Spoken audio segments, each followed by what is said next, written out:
है, सफलताओं के चरण छू रही है, वो स्वयं एक नए भारत की जो इबादत कर रही हैं, वो अनुकरणीय है, वो प्रशंसनीय है। वो केवल अपनी ही एक सफलता की मिसाल कायम नहीं कर रही हैं, वो दूसरों के लिए भी एक ऐसी नज़ीर पेश कर रही हैं जिसे कि हम उनके कदमों को उनको आगे बढ़ाने के लिए उनकी सहायता करनी है, उनको पीछे से हमें सपोर्ट देना है। हम ये देखें कि इस प्रकार से लाखों और करोड़ों जो महिलाएं इस प्रकार से आगे आ रही हैं, इतना आसान नहीं है। उसमें उन्हें बहुत संघर्ष झेलने पड़ रहे हैं, उन्हें बहुत धमकियाँ झेलनी पड़ रही हैं। एक सेवा ग्रुप का मैं आपको उदाहरण बताती हूँ कि ये इसका शुरुआत गुजरात में हुई, और जब ये शुरुआत हुई थी तो ये उन पिछड़ी हुई महिलाओं के लिए, उन दलित महिलाओं के लिए हुई जो कि फ्रूट वेंडर्स थी, फ्लावर वेंडर्स थी। उनको बैठने के लिए मार्केट में स्थान नहीं मिलता था क्योंकि वो बहुत गरीब थी। पुलिस के द्वारा उन्हें प्रोटेक्ट किया जाता था, म्यूनिसिपैलिटीज़ के द्वारा उन्हें लाइसेंस नहीं दिया जा सकता था, दिया जाता था कि वो अपने सामान को बेच सकें। ऐसे में सेवा इस संस्था ने सेल्फ एम्प्लॉयड वुमेन्स एसोसिएशन के द्वारा सुप्रीम कोर्ट में इसके लिए गुहार लगाई, और तब सुप्रीम कोर्ट के द्वारा म्यूनिसिपैलिटी को डायरेक्शन दी गई कि इनको कोई मार्केट प्लेस उपलब्ध कराया जाए जिससे कि वो अपनी आजीविका चला सकें, अपनी 2 टाइम की रोटी जुटा सकें। और आज वही सेवा अब इतना बड़ा ग्रुप, इतना बड़ा संगठन बन गया है कि उसके अपने बैंक्स हैं, महिलाओं को वो लोन दे रहे हैं, महिलाओं के सहयोग से ही बैंक खोला गया है, और बहुत अच्छी प्रकार से वो लोग प्रगति के मार्ग पर चल रहे हैं। खबर लहरिया एक दूसरा उदाहरण, ये हमारे ग्रामीण ऐसे अंचल जो बहुत पिछड़े हुए दूर दराज के क्षेत्र हैं, जहाँ तक हमारे मुख्य समाचारों की कोई पहुँच नहीं है, ऐसे ऐसे क्षेत्रों में जहाँ महिलाओं के साथ घरेलू हिंसा है, यौन शोषण है, बाल शोषण है, वहाँ तक कोई पहुँच नहीं पाता है। उनकी खबरों को कौन आगे लाए? वहीं की महिलाओं, वहाँ रहने वाली महिलाओं को उनको संगठित किया गया है, उनको साहस दिया गया है, और वो आगे साहस कर रही हैं आगे आने का। और वहाँ के जो क्षेत्रों के शोषण की और अत्याचार की घटनाएं हैं, अब इस खबर लहरिया ये जो अखबार है दिल्ली के NGO द्वारा शुरू किया गया, वो उसके द्वारा इन समाचारों को आगे ला रहे हैं और उनको रोकने का पूरा प्रयास किया जा रहा है। आज जहाँ हजारों में पहले इसके पाठक थे, अब इसके लाखों में पहुँच चुके हैं। ये डिजिटल हो चुका है, और ये शुरुआत जो इसकी हुई थी इस उत्तर प्रदेश से हुई, चित्रकूट से हुई, और ये सारा अवध के एरिया से हुई। आज इसके जो YouTube पर सब्सक्राइबर्स हैं 2 लाख सब्सक्राइबर्स हैं। तो इस पिछले हुए अंचल से और इस ग्रामीण अंचल ने जो भारत के विकास में एक सहयोग लाया है, एक नई क्रांति लाई है, उसकी अगर हम शुरुआत देखें तो ये हमारे पंचायती राज सिस्टम से जुड़ती है। 73rd and 74th constitution amendment में हमारे हुए, और उसके द्वारा हम लोगों ने प्रावधान किया कि जो हमारी ग्रास रूट लेवल पर डेमोक्रेसी है, हम उस संस्था को मजबूत करें। उसके 1/3 हमने वहाँ महिला सदस्यों के लिए सीट रिजर्व की, चेयरपर्सन के लिए हमने सीट रिजर्व की, और उसका परिणाम ये निकला कि आज 1 करोड़ से भी ज़्यादा जो उसके सदस्य हैं वो महिलाएं हैं। प्रारंभ में ये कहा जाता था कि जो महिला सदस्य बन भी जाती हैं वो निरक्षर हैं, जानती नहीं हैं, उनमें हिम्मत नहीं है, वो डमी की तरह कार्य करती हैं, उनके पति और उनके भाई ही ये सब कार्य कर रहे हैं। परंतु अब उसमें आमूल परिवर्तन हो चुका है स्थिति में, अब वो स्वयं आगे आ रही हैं।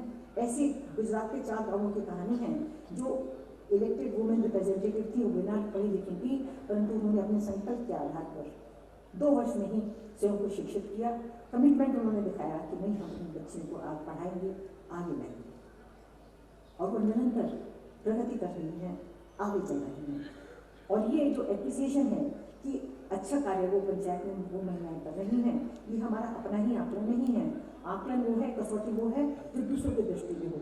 ये यूनाइटेड नेशंस के द्वारा दिया गया अपनी रिपोर्ट में एक स्टेटमेंट है कि वो बहुत अच्छा कार्य कर रही हैं, जहाँ भी वो हैं बेहतर काम कर रही हैं, करप्शन समाप्त कर रही हैं, वो सैनिटेशन के लिए, वो हाइजीन के लिए, वो हेल्थ के लिए, शराबबंदी के लिए, इंफ्रास्ट्रक्चर को सुधारने के लिए जो भी कार्य कर रही हैं, वो दूसरे ऐसी पंचायतों से कहीं श्रेष्ठ है जहाँ की पुरुष कार्य कर रहे हैं।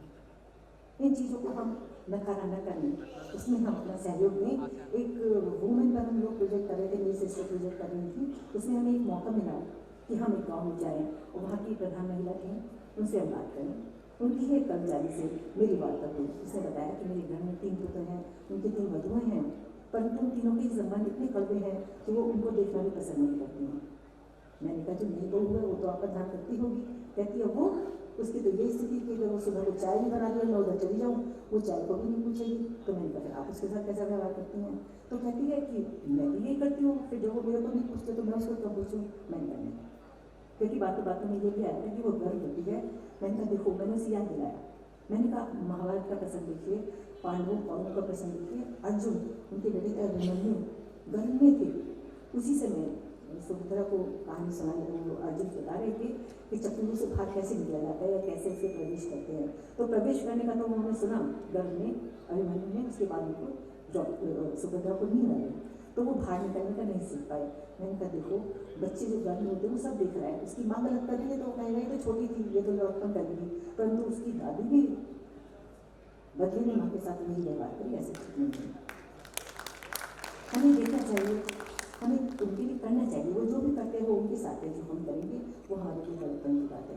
तो बड़ी खुश हुई जब हम चलने लगे तो कहने लगी मैडम अब आप कब आएंगी? मैंने कहा अब क्या आएंगे, कैसे आएंगे? तो कहती है अभी तो एक बहू का समझाया है, अभी तो बहुत सारी दोनों बहुओं को और समझाना है। तो कहने का तात्पर्य ये है कि आज यहाँ सब अधिवक्ता में उपस्थित हैं और हम जो प्रबुद्ध वर्ग हैं, हम लोग आगे आएँ, हम उनको एहसास कराएं कि नहीं हम उनके साथ हैं, जो भी हमारे आसपास के गाँव हैं जहाँ तक हमारी पहुँच है, हम लोग उनके पीछे खड़े हो जाए और जो ये शांति क्रांति वो ला रही हैं हमारे समाज में, उसको हमें आगे बढ़ाना है, हमको उनके पीछे रहना है। उनकी जो कठिनाइयाँ हैं, उनको जो धमकियाँ मिल रही हैं, उनको जो भी संघर्ष कर रहे हैं, उसमें हमें उनको आगे बढ़ाना है, उनके साथ खड़ा होना है।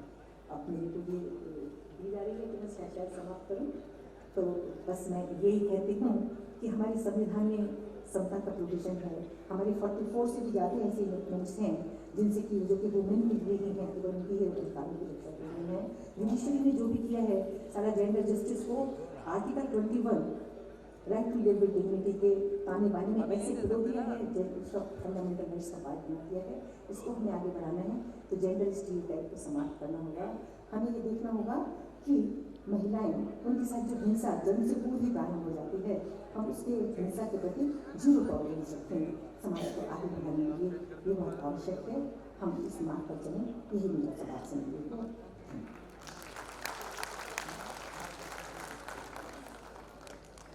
धन्यवाद डॉक्टर जस्टिस रिटायर्ड विजयलक्ष्मी जी, आपके महत्वपूर्ण मार्गदर्शन के लिए। मैं अब घनश्याम जी को बुलाना चाहूँगी जो एडवोकेट है गोरखपुर से, वह मंच पर आकर स्मृति चिन्ह लेकर विजयलक्ष्मी जी का सम्मान करें।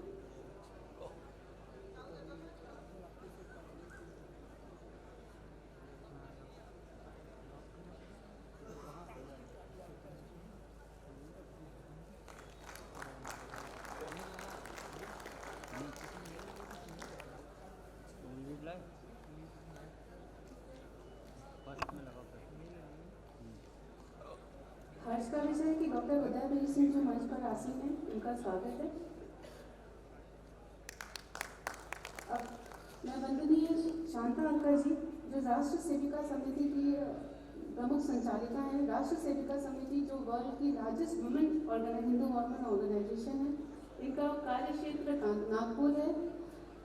फिर बाय प्रोफेशन ये टीचर हैं, बट वॉलंटरी रिटायरमेंट के बाद आप राष्ट्र सेविका समिति और समाज कल्याण में अपना समय देते हैं। वंदनीय शांता अंकल जी।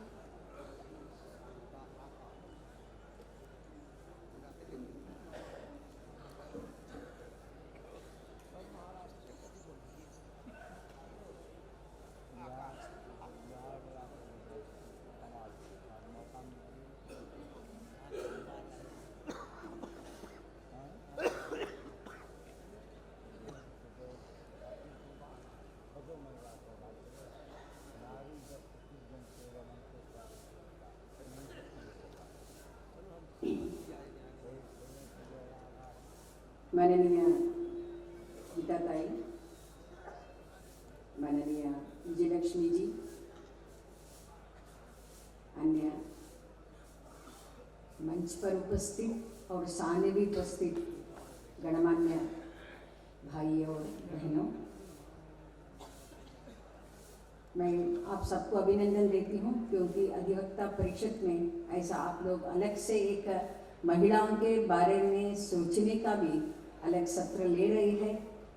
उसमें उनका सशक्तिकरण के बारे में भी सोचते हैं और आज विषय दिया है वो भी मुझे बहुत अच्छा लगा।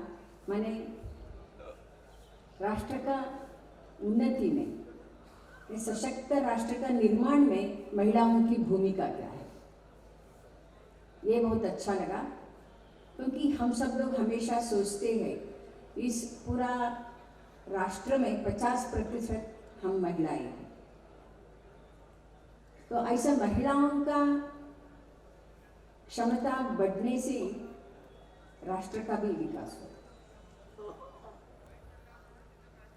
और अपना क्षमता बढ़ने के बाद व्यक्तिगत जीवन में भी उनका विकास होता है और सभी क्षेत्र में वो आगे आ सकते हैं। पहले के भूमि का टुकड़ा नहीं है, उसमें रहने वाले लोग भी रहते हैं।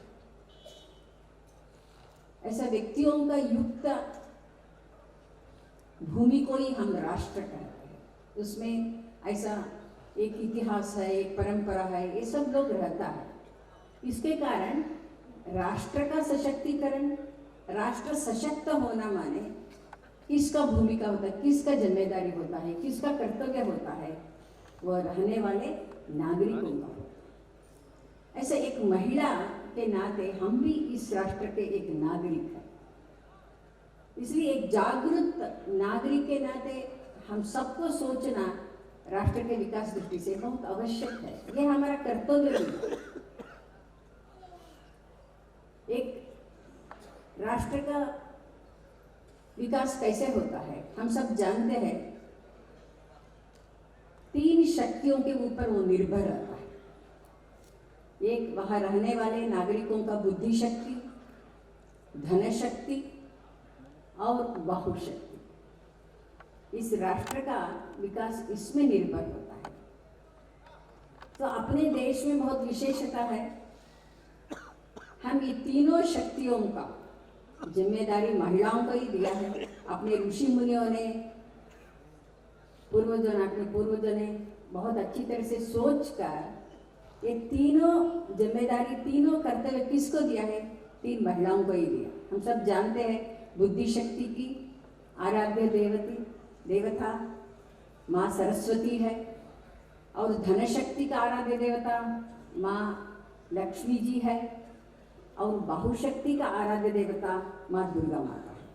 वो तीनों माने ये तीनों शक्तियों का प्रतिनिधित्व माता ये तीनों करें। मैंने अपने पूर्वजों में, अपने श्रेष्ठ ऋषि मुनियों में ये विश्वास था, ये तीनों शक्ति महिलाओं के पास में है, तो इसका नेतृत्व महिलाओं के पास में है, तो ये तीनों शक्ति का उपयोग सही दिशा में जाएगा। ये बहुत आवश्यक है। इस राष्ट्र का उन्नति के लिए तीनों आवश्यक है। धन आवश्यक है, बुद्धि शक्ति आवश्यक है और सामर्थ्य आवश्यकता है। फिर भी हमको ये सोचना, ये तीनों शक्तियां किसके हाथ में है? ये तीनों शक्तियां सज्जन शक्ति के हाथ में है, तो अच्छे गुणों का युक्त व्यक्तियों के हाथ में है, तो ये तीनों का उपयोग सही दिशा में होगा। नहीं तो ये तीनों शक्तियां दुष्ट शक्ति के हाथ में है, तो कैसे जा रहे हैं हम देखते हैं। तो कैसे आतंकवाद है, कैसे नक्सलवाद हो रहा है, कैसे अन्य देश सीरिया इराक में हो सकता है, कैसे हो रहा है हम देख रहे हैं इसको। अभी मैंने 1 महीने भी नहीं हुआ, दूरदर्शन में मैं देख रही थी वो अभी का ये सीरिया का इसमें वो दिखा रहे थे। ऐसे वहाँ एक शहर में, वो एक शहर तो दिखा रहे थे, वहाँ कुछ ऐसे 14 साल 13 साल का लड़कियाँ थे, उसको बाल खींच करके लेके आ रहे थे और वहाँ खड़े करके सब दिखा रहे थे दूरदर्शन में। तो उनको कुछ पूछ रहे थे, क्या पूछ रहे थे मालूम नहीं होता, ऐसा आवाज़ नहीं सुन रहे थे, फिर भी नीचे आ रहा था, माने कुछ अपने मत के संबंधित ही होगा, ऐसे कुछ आ रहा था वहाँ। तो वो ऐसे पूछ रहे थे, वो ऐसे ऐसे कहने से तुरंत उनको सिर काटते थे सबके सामने, ऐसे सिर को ऐसा लेकर दिखाते थे। इतना महिला लोग, पुरुष लोग, छोटे छोटे बच्चियाँ का ऐसे निर्दय हत्या, बर्बर कृत्य, राक्षसी कृत्य हमने देखा। तो वो कौन कर रहे थे? वहाँ दूरदर्शन में आ रहा था, सब बहुत ऐसे IIT में पढ़े हुए हैं, ऐसे वो तरुण लोग कर रहे थे, वो सब बहुत पढ़े लिखे, बहुत बुद्धिमान लोग हैं। इसलिए हम कहते हैं ये तीनों शक्ति किसके हाथ में है ये देखना बहुत आवश्यक है। वो ऐसे सज्जन शक्ति के हाथ में है तो वो सभी दिशा में राष्ट्र का विकास होगा। तो ऐसे सभी दिशा देने वाले में महिलाओं का भूमिका विशेष है, हम सब जानते हैं, क्योंकि माताओं में महिलाओं में सहज गुण है मातृत्व भाव। अभी बताया मानवीय का वो नेचुरल इंस्टिंक्ट है, विश्वास है, इसके माध्यम से किसी में भी अच्छा परिवर्तन को लेके आ सकता है, ये बहुत आवश्यक है। तो मैं एक उदाहरण देना चाहती हूँ। अभी नागालैंड में अपनी राष्ट्र सेविका समिति की एक सेविका तस्सीले, उनको अभी नारी शक्ति कुंभ में पुरस्कार मिला, पहले भी पुरस्कार मिला है, मुजस्विनी को पुरस्कार सब तो मिला उनको। तो वो नागालैंड में प्रधान आचार्य है एक विद्यालय में, इसके साथ साथ वहाँ हम सब जानते हैं तो कहाँ वहाँ के तरुण लोग मैंने कैसे थोड़ा विद्रोह में है, आतंकवाद में है, हम सब जानते अलग नागालैंड होना ऐसा। तो उस समय उनके मन में विचार आया, मैं इसलिए ये उदाहरण इधर दे रही हूँ। तो वहाँ के तहसील ने थोड़ा कुछ लोगों से कैसे बात करेंगे, कैसे उनका हम ठीक कर सकते हैं, तरुण शक्ति को कैसे ठीक कर सकते हैं, वो कैसे काउंसलिंग दे सकते हैं, वो विचार कर रहे थे। उस समय वहाँ के कुछ वकील लोगों का, महिला वकीलों के साथ भी उनका संपर्क हुआ।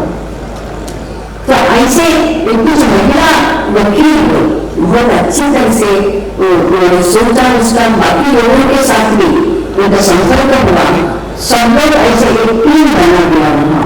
तो इसके माध्यम से क्या है, वहाँ के कुछ लोग मैंने ऐसे कुछ गलत रास्ता में जाते थे, उनमें हम सब जानते हैं तरुण पीढ़ी में बहुत एनर्जी रहता है, शक्ति रहता है।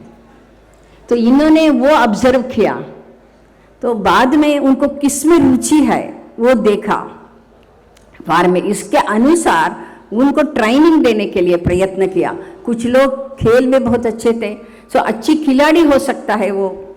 कुछ लोगों को जरूर पढ़ने में बहुत रुचि थे, तो उसको पढ़ाई के लिए प्रोत्साहन दी। ऐसे देखकर उनमें कौन सा शक्ति है उस देखकर उनको अलग अलग प्रशिक्षण दिया। इसके कारण वो उसको प्रोत्साहन दिया, एनकरेजमेंट दिया। तो इसके कारण क्या हो गया, वो अपने गलत रास्ता भूलकर बहुत अच्छी तरह से अभी मेन स्ट्रीम में आ गया। वो अपने अपने इसमें एक ऐसे खिलाड़ी का कबड्डी हो सकता है, नहीं तो फुटबॉल हो सकता है, उसका कैप्टन भी बन गया है वो उनका। तो पहले वो आतंकवाद में पिछले 1 साल के पहले वो आतंकवाद गुट में था, तो अभी वो एक ऐसे फुटबॉल टीम के कैप्टन बन गए हैं, कबड्डी टीम के कैप्टन बन गए। ऐसे उनमें इतना परिवर्तन आ गया, उस तरुण तरुणियाँ दोनों थे उसमें, तो मेन स्ट्रीम में आ गया है। यही मैंने कहा, महिलाओं के इसमें ऐसे अपना मातृत्व भाव हो सकता है, अपना तीनों शक्ति का उपयोग करने का, सही दिशा देने का शक्ति उनमें रहता है। तो अंतर्विहित शक्ति को हम पहचानने से जरूर हम सभी को सही दिशा दे सकते हैं। तो ये बहुत अच्छा काम चल रहा है। तो मैंने इसलिए वहाँ के अपना सभी लोग विविध क्षेत्र में करने वाले लोग भी बहुत सहयोग दिया है।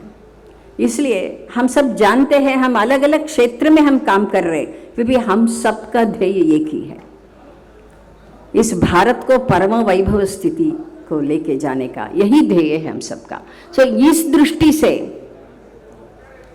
मैं महिला हो सकती हूँ, नहीं तो एक पुरुष हो सकता है, फिर भी हम सबका क्षमता का, शक्ति का उपयोग कौन सा दिशा में होना, ये हम सोचने से और दूसरों को वो दिशा देने का हम प्रयत्न करने से अपने अपने कार्यक्षेत्र में जरूर हम इस राष्ट्र का उन्नति के लिए हम सब लोग मिलकर वो प्रयत्न कर सकते हैं।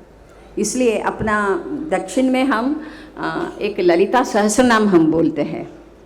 इसमें एक पहले यही रहता है, वाक्य रहता है। तो पहली श्लोक है, श्री माता श्री महाराज्ञी श्रीमत् सिंहासनेश्वरी चिदाग्निकुंड संभूता देवकार्य समुद्यता। यहाँ कहते हैं मैंने महिलाओं में, मैंने महिलाओं का वर्णन ही है, पार्वती देवी का वर्णन ही है, शक्ति का वर्णन है। वहाँ वो क्या हो सकती है, एक महिला माने वो श्री माता हो बन सकती है। तो माता से श्री माता बनना तो कैसे हो सकता है, ऐसे कार्य से। अभी मैंने उदाहरण दिया, मैंने ऐसे महिलाओं का प्रयत्न के कारण गलत रास्ता में जाते थे, आतंकवादी बन गए थे, ऐसे बहुत तरुण लोग अपने मेन स्ट्रीम में आ गया। तो ये विशेष जिम्मेदारी है। तो ऐसे महिलाओं को हम श्रीमाता कहेंगे। अपने मातृत्व भाव से, अपना शक्ति के माध्यम से वो दूसरों में सही दिशा देने का काम उन्होंने किया है। तो एक माता श्री माता बन सकती है। इसलिए उसमें ये है माता श्री महाराज्ञी। तो कब हो सकता है, चिदाग्नि कुंड संभूता। तो चिदाग्नि कुंड शब्द, चिद अग्नि माने एक हमारा मन में एक अज्ञान हो सकता है, स्वार्थ का अज्ञान हो सकता है, उसको त्याग का यज्ञ कुंड में हम समर्पित करने से, स्वार्थ से त्याग के ओर हम जाने से जरूर हम श्री माता बन सकते हैं, कोई भी। ये बहुत विशेष है, माने बाई से उठकर हम तक जाना हमको, तभी हम श्री माता बन सकते हैं। तो स्वार्थ से दूर रखकर, सो यही हम अपना सभी स्तोत्रों में इसमें यही। तो तब क्या होता है, ऐसे हम काम करने से श्री माता श्री महाराज्ञी वो महारानी बन सकती है। अपना ऐसे विचार होने से, अपना क्षमता ऐसे होने से अपने आप हम महारानी बन सकते हैं, नेतृत्व दे सकती है। और सिंहासनेश्वरी, अपने आप उनको सिंहासन भी मिल जाता है। तब हम देवकार्य समुदित, अच्छा कार्य, देवकार्य माने ईश्वरीय कार्य, समाज में सकारात्मक वातावरण निर्माण करने का कार्य वो कर सकती है। तो इतना महिलाओं में ये शक्ति रहता है। तो ऐसे ही तो एक राष्ट्र को सशक्त बनना माने तो ऐसे एक अच्छे गुणों का निर्माण होने से, समाज में ऐसे अच्छे व्यक्तित्व का निर्माण होने से, जागरूक देशभक्त नागरिकों का निर्माण होने से जरूर एक राष्ट्र का सशक्तिकरण सही दिशा में हो सकता है। इस दृष्टि से हम सब लोग सोचना भी बहुत आवश्यक है। और इसके साथ साथ तो हम देखते हैं तो एक वकील के नाते भी हमने अपना विशेष दायित्व रहता है। इसलिए मेरा आप सबसे यही सविनय प्रार्थना है, हम सब वकील हैं, अपने अपने क्षेत्र में हम कार्य कर रहे हैं, हम सब जानते हैं, है ना। सो इस दृष्टि से हम सोचने से भी फिर हम सब इस भारतीय परंपरा के अनुसार सोचकर हम अपना कार्य क्षेत्र में कुछ ऐसे सकारात्मक वातावरण निर्माण करने के लिए हम प्रयत्न कर सकते हैं क्या, ये सोच भी बहुत आवश्यक है। हम सब जानते हैं अपना इसमें ऐसे श्लोक भी, बहुत श्लोक हम जानते हैं, इसमें है न राज्यम नैव राजासी न दंड्यो न च दांडिकः। पहले अपना इसमें क्या है, तो ऐसे कोई प्रभुत्व भी माने राज्य भी नहीं था, राजा भी नहीं था, वो दंड देने वाली भी नहीं था, और ऐसा अपराधी भी नहीं था, ऐसे स्थिति। तो इसके लिए क्या होता था, तो धर्मण्येव प्रजा सर्वा रक्षन्ति स्मरम परस्परम। माने क्या होता था, अपने आप को माने परस्पर संरक्षण करने का अपना ये स्थिति अपने देश में था। सो ऐसी स्थिति निर्माण करने के लिए हम प्रयत्न कर सकते हैं क्या। एक उदाहरण मैं देती हूँ, अभी गुजरात में मयापुर ऐसे गांव है, वहाँ भूकंप हो गया था, हम सब जानते हैं। तो वो भूकंप होने के समय में तो वहाँ बहुत हमने एक मयापुर ऐसे गांव को गोद लिया था। तो वहाँ पूरा घर गिर सब निर्माण किया। इसके बाद वहाँ बाकी सब विषयों के बारे में भी हमने सोचा। उसमें हमने स्वच्छता, साक्षरता, इसके साथ साथ हमने वहाँ कुछ वकील लोगों से, महिला वकीलों से गुजरात के बात किया था। तो इस गांव में ऐसा वातावरण हम निर्माण कर सकते हैं क्या? मैं छोटे छोटे विषय के लिए कोर्ट के इसमें नहीं जाना, ऐसे कुछ सोच सकते हैं क्या? ऐसे हमने प्रयत्न किया था। ये बहुत अच्छा हो गया उनको सहयोग के कारण। तो क्या हो गया, वहाँ एक छोटा टोली, गांव के लोगों ने भी छोटी टोली निर्माण किया। जो छोटा मोटा ऐसे कुछ झगड़ा होने से, इस होने से पहले क्या होता था, छोटे छोटे विषय के लिए भी कोर्ट के इसमें जाना, तो वो कम होकर वहाँ आपस में बैठकर उसको सुलझाने का काम। तो गांव के लोग ही पहले ऐसे ही था हमारा, हम सब जानते हैं, अपना भारतीय परंपरा है वो, तो ऐसे करना शुरू हुआ। आज मयापुर में बहुत अच्छी तरह से वो चल रहा है। ऐसे बहुत ऐसा विशेष परिस्थिति हो तो जाते हैं, नहीं तो नहीं जाते हैं। इसलिए 2 बार उसको निर्मल गांव पुरस्कार मिला है, क्योंकि वहाँ का पुलिस स्टेशन में ऐसे कुछ भी रिकॉर्ड नहीं हुआ है, उनका कंप्लेंट रिकॉर्ड नहीं हुआ। इसके लिए कुछ झगड़ा हुआ, वो कोर्ट में गए, क्योंकि कुछ होने से तुरंत वो सब आपस में बैठकर तो उसको संवाद के माध्यम से उसको सुलझा दे, कोई भी समस्या हो। तो एक महिला में ये शक्ति है, ये सब कर रहे हैं, महिला लोग ही कर रहे हैं वहाँ मयापुर गांव में, हम देख सकते हैं। तो इस दृष्टि से भी हम एक वकील के नाते हैं, कहाँ कहाँ हो सकता है ऐसा वातावरण हम निर्माण कर सकते हैं क्या? आज हम देखते छोटा मोटा विषय लेकर भी तुरंत कोर्ट, अभी कैसे अपना मूल परंपरा को धक्का होना, इसलिए शबरीमला का विषय हो कैसे हो रहा है। इसके लिए ये याचिका देने के समय ही हम सोच सकते हैं क्या, ये समाज के हित दृष्टि से क्या है, अपना मूल परंपरा का संरक्षण करने के लिए क्या है।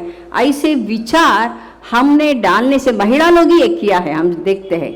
ऐसे थोड़ा जागृति समाज में लेके आने से जरूर ऐसे काम करने के समय और सोचते हैं। इस तो एक वकील के नाते हम सब जानते हैं, बहुत आप लोगों के पास वर्तमान परिस्थिति का अध्ययन रहता है और समाज में कैसे मानसिकता है हम सब जानते हैं।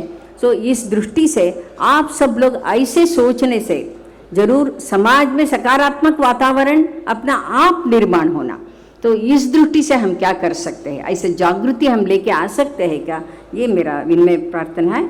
और हम अंत में मैं वही कहती हूँ, कोई भी हम कार्य करने के समय तो हम सोचते हैं कोई अपने सामने ऐसा एक विजन होना, एक लक्ष्य होना, तो ये बहुत एक ड्रीम होना हम सोचते हैं। तो हम सबके मन में यही होगा, इस राष्ट्र के हित दृष्टि से हमारा सोच, हमारा विजन, मुझे विश्वास है हम सबके सामने वही होता है, इस सही दिशा में अपना उन्नति होना ऐसा। तो इसको ध्येय भी हम कहते हैं। ऐसा है तो इसको ठीक तरह से 5D के माध्यम से उसको, उस ध्येय को ठीक तरह से पहुंचाने के लिए समाज में, और हम भी ध्येय तक पहुंचने के लिए बहुत उपयोग होता है। ये कहकर मेरा विचार मैं समाप्त करती हूँ। वो 5D है, ये है कोई भी हमारे सामने, हम अपने जीवन में एक लक्ष्य लेना बहुत आवश्यक। कौन सा भी कार्य क्षेत्र में हम कार्य करते रहने दो, समाज के हित दृष्टि से, राष्ट्र के हित दृष्टि से एक लक्ष्य होना ये बहुत आवश्यक है। ऐसा लक्ष्य हम रखेंगे, उसको 5D हम जोड़ देंगे। पहले D है डायरेक्शन, माने उसको सही दिशा देना कोई लक्ष्य होने से। और दूसरा है डेडिकेशन, एक बार हम संकल्प लेने के बाद समर्पण भाव से उसका कार्य करना, तभी हम ध्येय तक पहुंच सकते हैं। और तीसरा है डिटर्मिनेशन, एक बार हम संकल्प लेने के बाद और पूर्ण करने तक, पूर्णत्व के ओर जाने तक, परफेक्शन तक जाने तक हमारे मन में स्पष्ट निर्णय, डिटर्मिनेशन बहुत आवश्यक है। अपने स्ट्रांग निर्णय लेना, हमको वहाँ तक पहुँचते हैं। और पूछला डिसिप्लिन, ये सब हम करने के समय सिस्टमैटिक अपना वर्क होना ही है।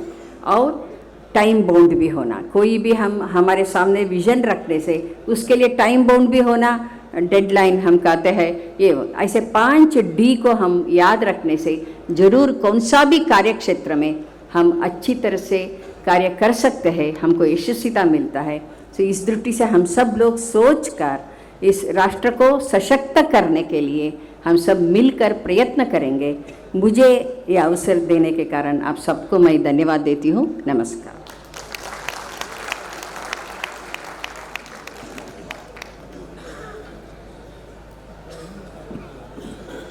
एक त्रुटि के लिए क्षमा चाहूँगी। आदरणीय वंदनीय शांता अक्का जी का कार्य क्षेत्र पूरा विश्व है, सिर्फ नागपुर ही नहीं। शांता अक्का जी, आपके इस प्रभावशाली वक्तव्य के लिए बहुत बहुत धन्यवाद। आशा करती हूँ कि हम सभी को इससे काफ़ी प्रेरणा मिली होगी। अब मैं आमंत्रित करती हूँ श्रीमती रेखा पांडे जी को, जो सुप्रीम कोर्ट में एडवोकेट ऑन रिकॉर्ड है, कि वो आकर अपना कंक्लूडिंग स्पीच दें।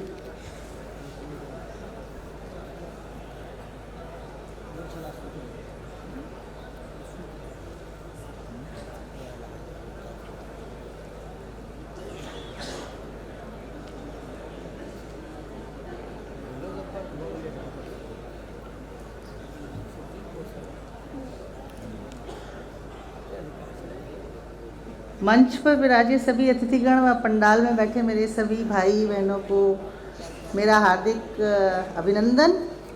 और मुझे कार्य सौंपा गया है कि आप सबका धन्यवाद भी दूं, तो धन्यवाद मैं थोड़ा बाद में दूं, मतलब उसको मैं थोड़ा सा आगे के लिए रखती हूं। और आज का अच्छा, इसमें एक हमारा आज के प्रोग्राम में एक संध्या, हाँ, हमारे एक अतिथि हैं संध्या वंदना जी, वर्णा जी सॉरी, उनको स्मृति चिन्ह देने के लिए कौन आएंगे, आप बताइए। मैं आमंत्रित करती हूँ संध्या वर्मा जी को कि वो मंच पर आकर शांता अक्का जी को स्मृति चिन्ह देकर धन्यवाद करें।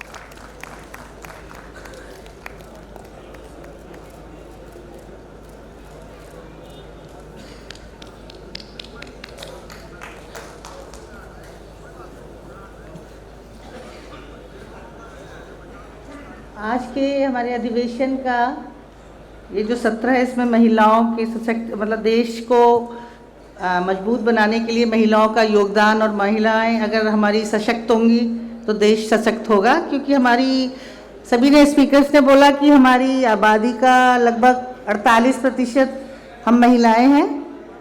तो अगर आधे नागरिक हमारे सशक्त नहीं हो पाए किसी भी कारण से, तो वो देश कैसे सशक्त होगा। तो हमारा हमेशा ही, हमारे कॉन्स्टिट्यूशन ने तो सब कुछ हमें दे रखा है, लेकिन हमारे समाज में हम उस चीज़ को कैसे कार्यान्वित करें, ये सब हमें देखना है अपनी कार्य प्रणाली में। महिलाएं बहुत आगे आई हैं। अभी तो मैं सुप्रीम कोर्ट में प्रैक्टिस करती हूँ। पहली बार हमारे सुप्रीम कोर्ट में 3 सिटिंग जजेस हैं जो महिलाएं हैं। उनका नाम है justice Mrs R Bhanumati, justice miss Indira Banerjee ji, justice miss Indu Malhotra ji. Indu Malhotra ji तो सीनियर एडवोकेट थी सुप्रीम कोर्ट में, हमारे साथ ही प्रैक्टिस कर रही थी, और उनको उनकी योग्यता के अनुसार उनको ये अपॉर्चुनिटी मिली। तो इस टाइम 3 जज हमारे सुप्रीम कोर्ट में महिलाएं बैठी हैं, तो ये हमारे लिए बड़ा प्राउड मोमेंट है। तो सब तरह तालियां बजा के अधिवक्ताएं स्वागत करें। आज 3 है तो कल कितनी होंगी, आगे हम आगे आएंगे तो हमें सब अपॉर्चुनिटी मिलेगी प्रॉपर। अच्छा, और ये जो महिलाओं का हम, मतलब महिला किसी भी क्षेत्र में है, जरूरी नहीं, अब गांव की महिला भी अपना बहुत योगदान दे सकती है अपने गांव को सुधारने में। जैसे बताया नागालैंड का उदाहरण, या कैसे आतंकवादियों को मेन स्ट्रीम में लाया गया, क्योंकि महिला में जो बुद्धि शक्ति, धन शक्ति, बाहु शक्ति, जो हमारी वंदना जी ने, शांता काजी ने बताया, तो उसका कैसे उपयोग हो सकता है। तो जरूरी नहीं कि पढ़ी लिखी महिला ही आगे आकर देश को सशक्त बना सकती है। एक साधारण महिला जो एक गांव में बैठी है, उसमें भी ये सारी शक्तियां मौजूद हैं, और वो अपनी शक्ति को अगर उस गांव के सुधार में ही उसको लगाया, उपयोग किया जाए, तो वो गांव का नज़ारा ही बदल जाएगा। तो जितने आतंकवादी क्षेत्रों में महिलाओं का उपयोग हुआ है, और कैसे यंग बच्चों को आतंकवादी गतिविधियों की ओर जा रहे थे, उनको कैसे मेन स्ट्रीम में लाया गया। तो ये हमारी अक्का जी ने बताया, शांता अक्का जी ने। तो इसमें अगर देश इन सब चीज़ों से जूझ रहा है, आतंकवाद भी एक बहुत बड़ी समस्या है, तो ये बहुत बड़ा उदाहरण है कि ज़रूरी नहीं है कि एक हम समझते हैं कि एक पढ़ी लिखी महिला ही देश को ऊपर ले जा सकती है। एक साधारण महिला घर में जो बैठी है, घर के काम कर रही है, वो भी इतना बड़ा योगदान दे सकती है देश के उत्थान और ऊपर लाने के लिए। इसका उदाहरण हमारे पास आया है। इसी सब ये सत्र बड़ा सफल सत्र रहा है और मैं सबको कॉन्ग्रेचुलेट करती हूँ, धन्यवाद देती हूँ। हमारा ये जो 15वीं नेशनल कॉन्फ्रेंस है, ये बहुत अच्छी निकली है। सबका पार्टिसिपेशन बड़ा सराहनीय रहा है, सबका योगदान, और इसके लिए मैं सबको ही कॉन्ग्रेचुलेट करती हूँ, सबको धन्यवाद देती हूँ। हम सब उसके मतलब हम सबका हिस्सा उसमें रहा है। कोई एक व्यक्ति के करने से कोई कार्यक्रम अच्छा नहीं होता, सबका योगदान होता है, तो तभी कोई अच्छा कार्यक्रम हो पाता है और जो सफल होता है। तो इसी के साथ मैं आपको हमारे स्टेज पे बैठे हुए सारे हमारे मंच पर विराजे सभी अतिथिगण व पंडाल में सब बैठे भाई बहनों का हार्दिक धन्यवाद देती हूँ। और आगे अच्छे विचार लेके जाएंगे समाज में, तो अच्छे कार्य भी करेंगे और हमें बड़ी प्रेरणा मिलती है। कुछ आइडियाज़ जो हमारे विशेष अतिथि आते हैं वो देते हैं, वो उनको हम कार्यान्वित करें अपने अपने क्षेत्र में। इसी के साथ मैं आपका धन्यवाद देती हूँ। Thank you. मैं रेखा जी का धन्यवाद करती हूँ और आमंत्रित करती हूँ अल्पना श्रीवास्तव जी को कि वो मंच पर आकर रेखा जी का सम्मान करें स्मृति चिन्ह देकर।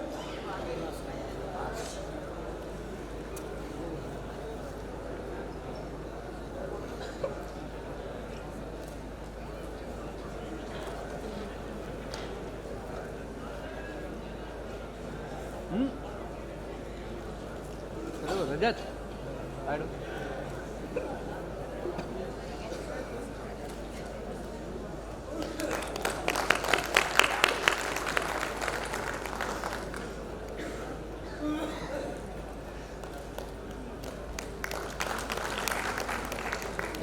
अधिवेशन का ये 7वां सत्र यहीं समाप्त होता है। एक इम्पॉर्टेंट इन्फॉर्मेशन है कि कृष्ण पहल जी कुछ आवश्यक सूचनाएं देने वाले हैं, तो प्लीज़ अपने स्थान पर बैठे रहें।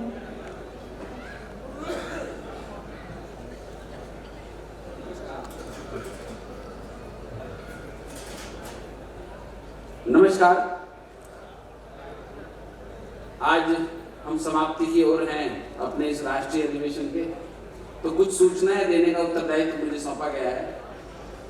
व्यवस्थाओं में रहे, हो सकता है कुछ त्रुटियां कमियां रही होंगी, वह सब बात है ही, लेकिन आगामी आपके यहाँ से प्रस्थान हेतु कुछ जानकारियां हैं।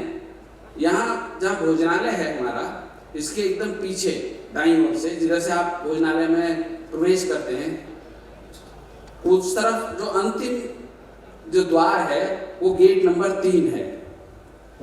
तो वहां क्रमशः बसें आती रहेगी रेलवे स्टेशन के लिए और एयरपोर्ट के लिए। तो आप लोग जैसे जैसे आपको आवश्यकता हो, आप लोग वहां जाते रहें। लगातार वहां बसें रहेंगी, कोई ऐसा नहीं है कि आपको कहना पड़ेगा, वह निरंतर बसें हैं। इस समय भी 10 बसें खड़ी हैं। और ऐसे ही कुछ स्थानों पर जैसे कुछ कम लोगों को जाना है, किसी को अलग स्टेशन पर जाना है, किसी को गोमती नगर जाना है या बादशाह नगर स्टेशन पर जाना है, तो वह वहाँ पर कम ट्रेन हैं, कम लोगों को जाना होगा। तो जो ये पंडाल है, इसके बाईं ओर एक पार्किंग स्थान है, मैदान है बड़ा सा। तो उस मैदान में हम सब जाएंगे। वहाँ इनोवा गाड़ियाँ खड़ी हैं, करीब 25-30 इनोवा गाड़ियाँ खड़ी हैं। तो वो जैसे आवश्यकता होगी आप सबके लिए उपलब्ध रहने वाली हैं। तो आप सबको जैसे जैसे प्रस्थान करना हो, तो आपके लिए छूट है, आप लोग उस हिसाब से जा सकते हैं। हाँ, इतना है कि हमने से पंडाल है from the Annapurna. Thank you.